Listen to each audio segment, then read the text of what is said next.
Hello बच्चों, welcome to shine classes. आज मैं आप लोग को इफ़ेक्ट ऑफ इंडस्ट्रियल डिस्प्यूट पढ़ाने जा रही हूँ। अभी इसके पहले वाले सेशन में मैं इंडस्ट्रियल डिस्प्यूट के बारे में आप लोग को बताई थी। अब मैं बताऊँगी effect of industrial dispute. Okay, तो क्या क्या इफ़ेक्ट हो सकते हैं अगर किसी ऑर्गेनाइजेशन में एक मतलब एम्प्लॉय या एम्प्लॉयर मैनेजमेंट के बीच अगर डिस्प्यूट हो जाते हैं, मतलब लड़ाई हो जाती है या फिर किसी चीज़ को लेकर मिसअंडरस्टैंडिंग हो जाती है, तो वो डिस्प्यूट क्रिएट कर सकते हैं। और इसका इफ़ेक्ट क्या होता है? इसका इफ़ेक्ट होता है स्ट्राइक, ठीक है, लॉकआउट्स होते हैं, घेराव हो जाते हैं, पिकेटिंग हो जाती हैं, ठीक है। तो स्ट्राइक, अब मैं तीनों अलग अलग आपको बताऊंगी। स्ट्राइक मीन्स क्या होता है? स्ट्राइक देखिए, strike is the most powerful weapon use by trade union and association. Strike क्या होता है?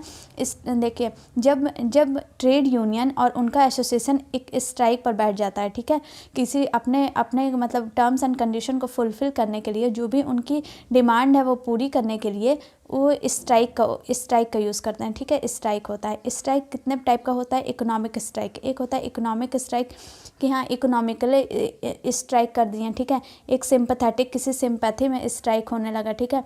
जैसे मान लो किसी की इमरजेंसी सिचुएशन आ गई और उसमें भी कोई एम्प्लॉय, मान लो जो भी एम्प्लॉयर है या फिर मैनेजमेंट है, वो उसको हॉलीडे देने के लिए तैयार नहीं हो रहा है, ठीक है, छुट्टी देने के लिए, पेड लीव देने के लिए तैयार नहीं हो रहा है, तो उसको क्या होगा?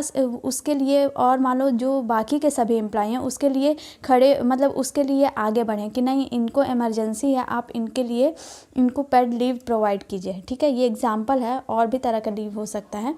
तो ये सिंपैथेटिक लीव होगा, मतलब किसी के सिंपैथी में आप स्ट्राइक कर लिए, ठीक है, तो उसको मतलब इसको सिंपैथेटिक लीव करते हैं, ठीक है। जनरल स्ट्राइक, जनरल मतलब ऐसे जनरल स्ट्राइक जो भी स्ट्राइक होती हैं किसी भी चीज़ के लिए, मान लो जैसे कि कोई एग्ज़ाम हुआ या फिर कुछ हुआ, ठीक है, तो उसको लेके जो स्ट्राइक, वो जनरल स्ट्राइक होते हैं। और सिट डाउन स्ट्राइक, जिसमें लोग मतलब कई लोग बैठ के जो धरना देते हैं, धरना प्रदर्शन करते हैं, उसको सिट डाउन स्ट्राइक कहते हैं, ठीक है।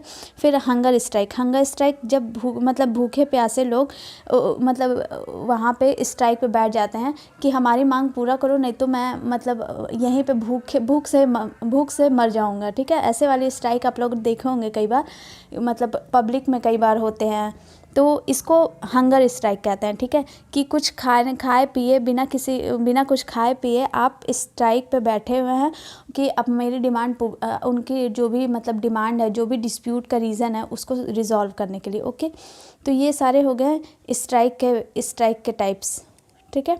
अब उसके बाद क्या है? लॉकआउट्स और पिकेटिंग। लॉकआउट्स क्या होता है? When only part of trade union vote to strike. The purpose of lockout is to put pressure on the union by reducing the number of workers who are able to work, ठीक है। Lockouts में क्या होता है? जो भी trade union, कभी कभी क्या होता है, ट्रेड यूनियन के मेंबर्स में वो मतलब डिस्प्यूट क्रिएट हो जाता है, ठीक है। तो वो क्या करते हैं कि कुछ जिनका मतलब एक विचार होता है, जिनका एक थॉट्स प्रोसेस होता है, तो उनको अलग कर लेता है ताकि इनका मतलब जो भी ट्रेड यूनियन में वर्कर्स हैं वो काम ना करें, वो अपने काम को वहीं पर बंद कर दें। तो काम जब बंद होगा तो फैक्ट्री का पूरा काम रुका हुआ है ना, इससे नुकसान किसका होगा? फैक्ट्री का होगा, ठीक है। तो इसलिए वो लॉकआउट करते हैं ताकि जो भी डिस्प्यूट है वो रिजॉल्व करने की कोशिश किया जा सके, ठीक है। पिकेटिंग क्या होता है? When workers are disordered from work by stationing certain man at the gate is known as picketing. Picketing में क्या होता है? वर्कर्स जो फैक्ट्री का गेट होता है वहाँ पर बैठ जाते हैं, वहाँ पर मतलब गेट पर एक जगह खड़े हो जाते हैं, पूरा घेराव कर लेते हैं।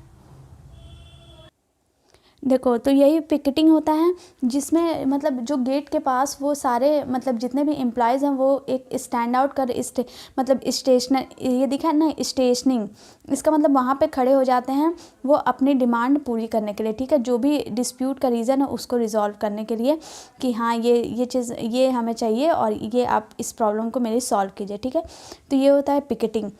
बस ये इसके बाद मैं आगे का आपको पढ़ाऊँगी, जो भी मतलब उसके कॉज इफ़ेक्ट जो भी है, ठीक है। ओके, थैंक यू बच्चों।